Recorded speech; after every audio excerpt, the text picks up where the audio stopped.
Ladies and gentlemen, which head coach just got fired now? How crazy is the history between Jared Goff and Matt Stafford? What crazy accomplishment did CeeDee Lamb achieve? What are 5 food items that I adored as a kid but I absolutely hate as an adult? Find out all that plus much more on today's episode of Wyatt Just Talks About the World of Sports. Real quick before we hop into the video, as always, don't forget to use code WyattzWorld on G Fuel or Prize Picks, where you can save yourself a discount on any G Fuel products or match up to $100 of your first deposit. But that's all I got for today's plugs. Let's hop into the video.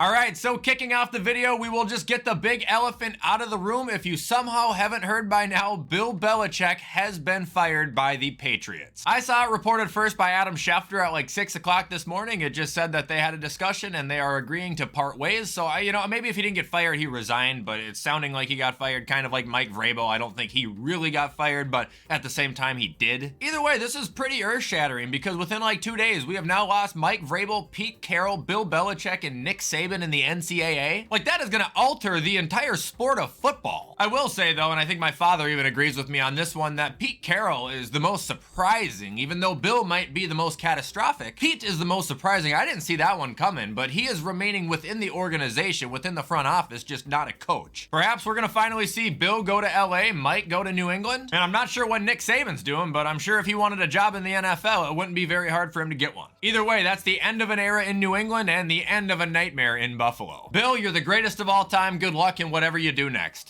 All right, next up, let's take a sneak peek at the international schedule for 2024. And the reason I say sneak peek is because we don't actually know the games, but we do know the teams that will be hosting as the home team in these games. So in London, the 3 teams that will be hosting the games as the home team are the Bears, Vikings, and of course, Jacksonville. Now, I should mention that the Bears and Vikings games will be at Tottenham while the Jags will play at Wembley. And then also, if we head over to Munich, Germany, the Panthers will be hosting the Allianz Arena as the home team there. Also, as you guys can see, there will be a game in Sao Paulo. Probably said that wrong, but neither team has been announced for that yet, and I'm not even sure when it's going to be. So basically, if I just mentioned your team's name and you don't understand what is going on yet, well, your team gets one less home game next season.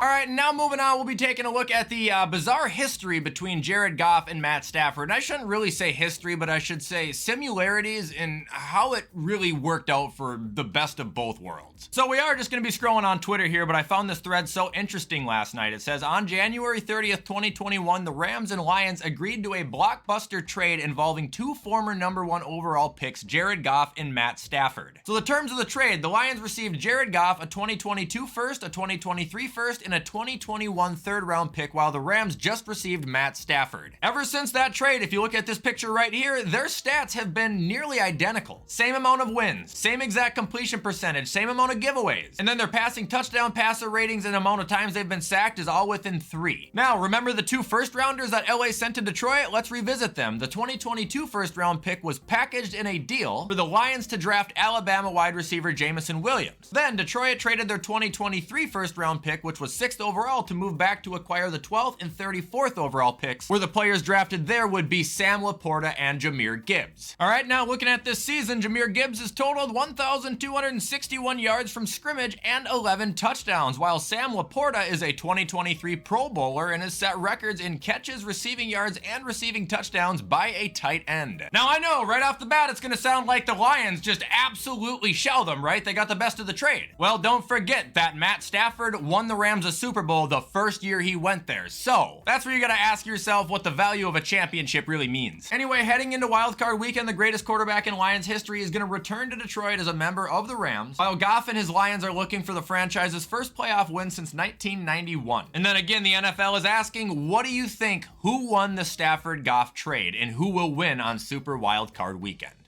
All right, next up, I'm going to be showing you guys where to watch every NFL wildcard playoff game. Reason I'm doing this is because every game appears to be on a different channel, and for the sake of everybody's mental health, we don't need to be scrambling in the last 5 minutes to find the right channel. So starting off with the wildcard round on Saturday, January 13th, the AFC matchup between the Browns and the Texans is at 4:30 p.m., I believe, Eastern, and that can be watched on NBC or Peacock. Then later on that evening, we'll have a game between the Dolphins and the Chiefs, and that game is exclusively on Peacock. No NBC, just the streaming service. Yeah, I know, it's stupid, I agree. Moving on to Sunday, January 14th now, the AFC wildcard matchup between the Steelers and Bills at 1 p.m. is on CBS. Then the NFC wildcard matchup between the Packers and Cowboys can be watched on Fox, while the night game between the Rams and Lions will be on NBC. And finally, Monday, January 15th, the Eagles-Bucks game, that can be watched on ESPN or ABC, and that is also at 8:15, I believe, Eastern. So there you guys have it, and here is the full slate if you want to screenshot it or whatever. But if you've seen this video, now you don't have to be confused and you know where to watch every game.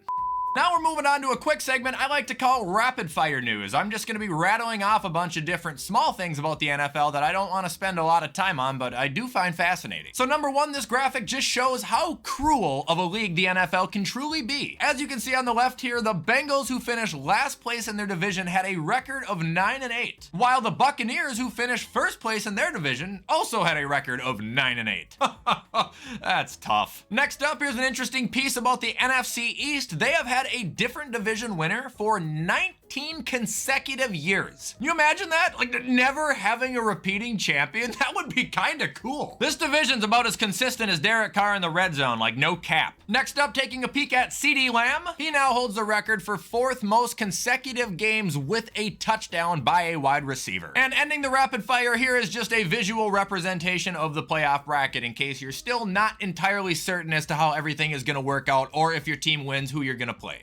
All right, now really quick, I just want to talk about a couple pieces of news I found interesting in the NBA of all places. So number one, the Clippers extended Kawhi Leonard to a 3-year, $151 million contract. Sorry, $153 million contract. Anyway, Kawhi was set to be a free agent this offseason, and he's now taken off the board. By the way, I'm not going to act like he's the greatest player in the league anymore or anything. I'm not even sure how much he plays. I feel like he hasn't played a full season in a really long time. However, if he's beneficial to have on your roster, then pay the man, because like I said, basketball isn't my strong suit and I don't know shit. Next up, I just want to give a shout out to Wemby. Now, if I read correctly, he's the youngest player in NBA history to have a triple-double, but on top of that, he did it in 21 minutes versus the Pistons, who are awful, but still, like, that's incredible. And then lastly, in the NBA, I just kind of want to poke some fun at the Golden State Warriors, because I know they were this huge dynasty at one point, and now they completely suck. They got destroyed by the Pelicans. Curry can't shoot for shit anymore. Fans are booing them. The team is under 500, and Draymond Green might still be suspended. It's always fun to see change, but I kind of feel bad for Chris Paul, man. Wherever he goes, it's just not it.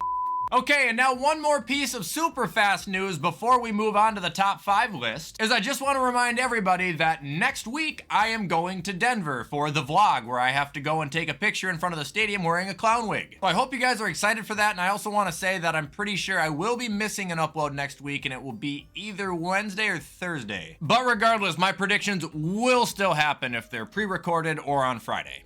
Now it is time for me to give you guys the list of 5 food items that I used to adore as a kid, but I will now vomit if I try and eat them as an adult. So starting off with number 5, give me Fruity Pebbles. These things were delicious until I turned about 15 or 16, and then something changed. And now the second I smell them or taste that disgusting fruity milk hit my tongue, I gag. I can't do it. I think it is literally the most horrendous tasting cereal on the market, but as a kid, I loved it. Next thing we got is Domino's Pizza, and I have been very vocal on this for a couple years now, and I think a lot of people think that I'm trolling or I want to be different. No, I legitimately hate Domino's. I think it is the worst pizza on the earth. As a kid, loved it. Loved the pizza, loved the pasta, loved the bread. As an adult, I think it both smells and tastes like your feet after you're done working out. Never good when you can hold the pizza box and feel the grease literally dripping through the cardboard onto your fingers. Their pizzas are like $7 for a reason. They're shit. Item number 3, give me Slim Jims. Now, I'm not talking Jack Links. Jack Links is still elite. But Slim Jim, I can't do it. As a kid, I would shovel like 5 of them in a row. Now, if I eat one, I bite it and my entire mouth feels like it's coated in plastic. Obviously, it's the preservative that keep the meat edible for 5 or 10 years, whatever the shelf life is. But this is something nowadays that I cannot consume, and as a kid, I obviously loved it. I would bike to the gas station specifically for them, for fuck's sake. Number 2 on the list, give me Peeps. Oh yeah, Peeps for Christmas, Peeps for Easter, Peeps for Valentine's Day, Halloween, whatever the occasion was,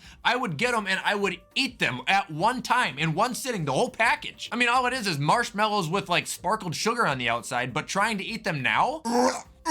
They taste like nothing and the texture is like you're eating sand. They're absolutely atrocious. And number 1, the one I'm most sad about, is Mountain Dew. Oh yeah, I used to be 4 a day kind of guy. I mean, I would hammer Mountain Dew. Then I turned like 21 or something and I think I got into drinking beers and whatnot, and now every time I try to go back and drink a Mountain Dew, it's one sip and I literally go It has such an awful aftertaste that sits on the back of your tongue. It literally ruins your palate. But it's devastating to me because I'll never forget how much I loved it, how refreshing it was to crack one and literally slam the entire thing. Just now, I can't drink it and it's depressing.